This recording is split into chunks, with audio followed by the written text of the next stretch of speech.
Today we have this beautiful E36 328 Ci. This is a genuine sport, genuine manual. It has a full black leather interior, Lux door cards and a few other lovely little options. Today we're going to give this one a review. We've done some B-roll around the car to show you some of the nice features of it. It features a 2.8 inline 6 engine. It's a M52 single Vanos and it outputs 190 brake horsepower, 206 pounds-feet of torque, and it does 0 to 60 in around 7.1 to 7.3 seconds. It's a 5-speed manual, rear-wheel drive, open diff. They were really well known in their day for drifting, and a lot of boy racers bought them, but now they're actually quite rare. It's quite rare to see them in sort of the blues, the greens and the reds.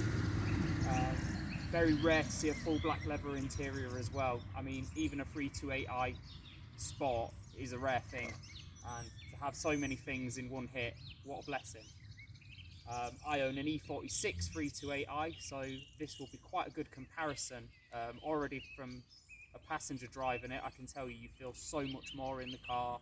You hear more, there's like more vibration in a very good way. But yeah, let's go and see how it is dynamically, shall we?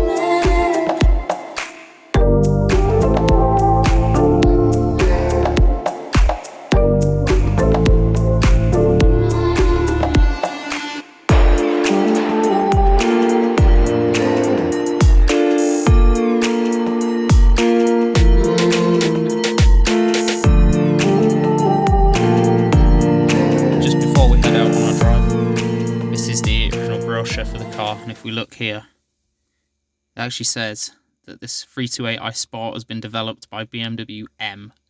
So technically speaking, it is an M car. So an incredibly rare thing. Cool.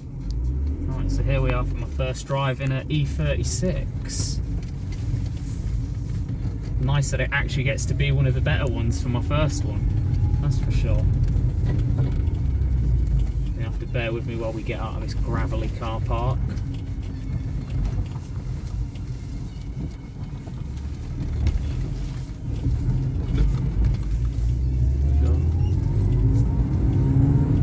So instantly the throttle feels really light to say it's cable actuated. Clutch is really nice and positive. Very quick action for a stock car as well.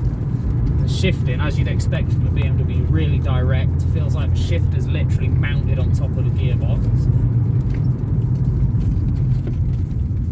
Brakes, oh, beautiful. None of that synthetic feel like you get from a modern car where you just touch it and you feel like you're slamming on. You actually have to put a bit of effort into it. Say it's single Vanos, you can feel quite the difference in the power delivery through the rev band. I mean, I'm going from 2 to 3, you can feel quite the increase there.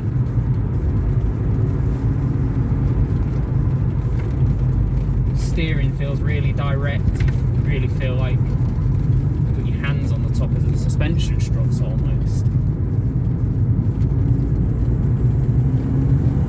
Third gear, we'll open her up a little bit. Really responsive with the throttle, just as you'd expect.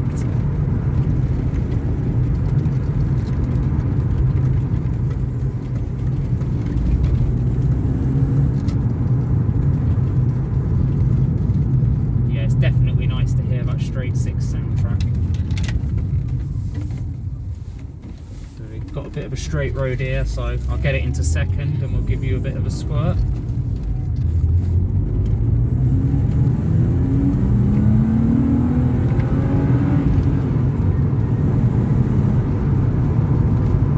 Lovely power delivery. You wouldn't think it's only 190 horsepower, but it definitely feels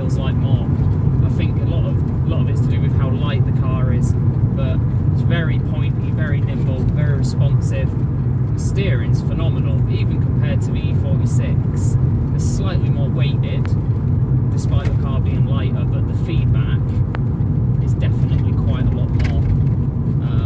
It talks to you more, you can feel the camber in the road a lot more. And just every sort of, in a very good way, every bump and crease, you can feel it through your bum. You know exactly what's going on with this car. It's not something I feel that if you're driving it on the limit, it would get away from you very quickly, because you'd know it would come in before it happened. Compared to, again, more modern BMWs, you drive a modern 3 Series, you've no idea when that thing is going to let go. It's like a knife's edge. Although I do remember, it is open diff, and it will bite you if you take the piss with it.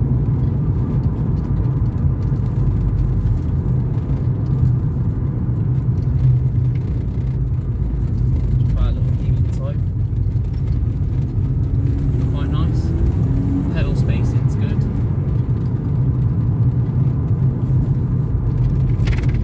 And it's definitely one of those cars, you don't have to be driving it at 10 temps to enjoy it. You know, I'm here sort of at 6-7 temps, slowing down for the horses, and it's greatly enjoyable.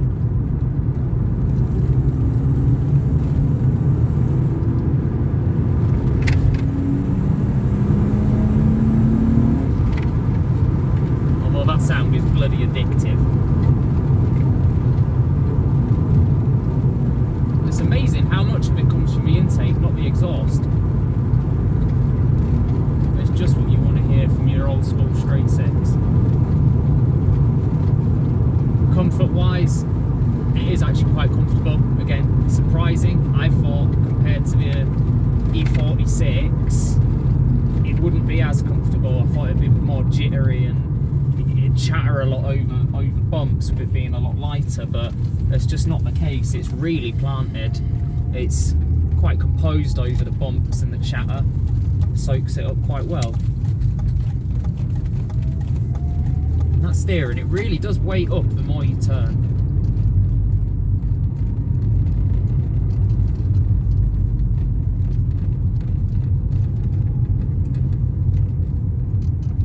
I'm not going to speak about MPG, and I'm not going to ever speak about MPG on my channel, because I think cars are there to be enjoyed, not to count what they cost you on fuel.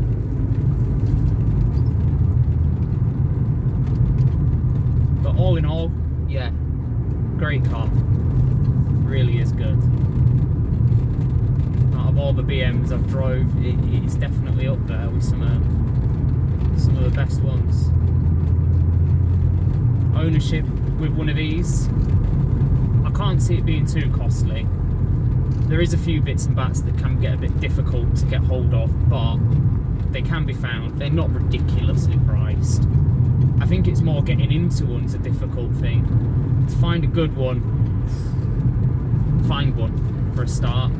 I know of this one for sale and one other, and I mean this one's up for offers above 8 grand, and the other one I've seen is up at 11 and it's modified, which, yeah, some people's cup of tea, but I think when you're buying something like this you want original, which is exactly what this car is. I've been having a little scout on Auto Trader and stuff, and I can't find any others, not unless they're absolute rot boxes or they've got no MOT, project in progress. And even still, people are wanting like 4.5 grand for cars like that. So this one really, absolute steal. I mean, if I had 8 grand, I'd be taking it home with me now. But that's not going to happen. So I think that's everything to say about this, really. You know, fantastic car.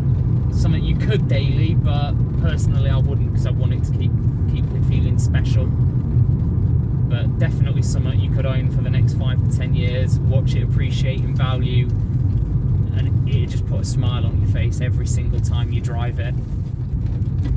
So that's all from me. We'll see you next time.